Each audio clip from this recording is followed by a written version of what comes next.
Thompson Reuters, real quick. Within tax and accounting, we do a couple of things. We do software, compliance software. I represent the business that does research.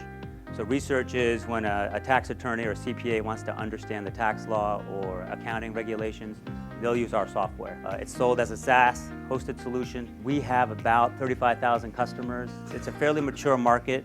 We're the market leader. We knew how to sell. We knew kind of what the outcome was, but we knew very little what a customer does with our product after they sell to the time they have to renew. There was a lot of information, multiple business systems. We had our point of sale, we had our order to cash, we had our CRM, we had our training system, we had all this disparate information and no single way to kind of bring them together. So working with Lattice, we kind of quickly realized it wasn't just usage that is an indicator of likelihood to stay with us or likelihood to cancel. So this is where the predictive analytics piece comes in.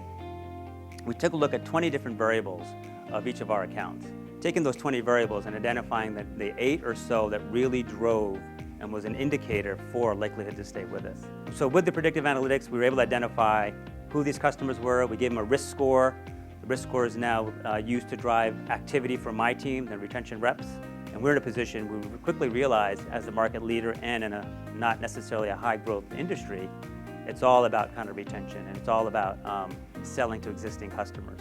We use this to inform our sales structure. So now we're going down the path of redesigning how we actually organize ourselves. So we're shifting the mix between hunters and gatherers, we're shifting comp plans, we're shifting kind of quotas, and we're using that to drive kind of the growth of the business. The outcome of that was the dollar size went up by 20-25%. The time to close kind of dropped by 20-25% because the quality of those discussions and the nature of those discussions were much cleaner. Having that insight certainly now has kind of created a level of energy and a level of discussion that really hadn't happened before. And it's discussion internally, so within the different functional groups, and it's a level of discussion with the customers. We're probably at the end of phase 1.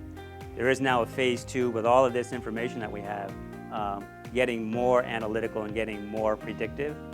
So I'm still using it from a retention standpoint.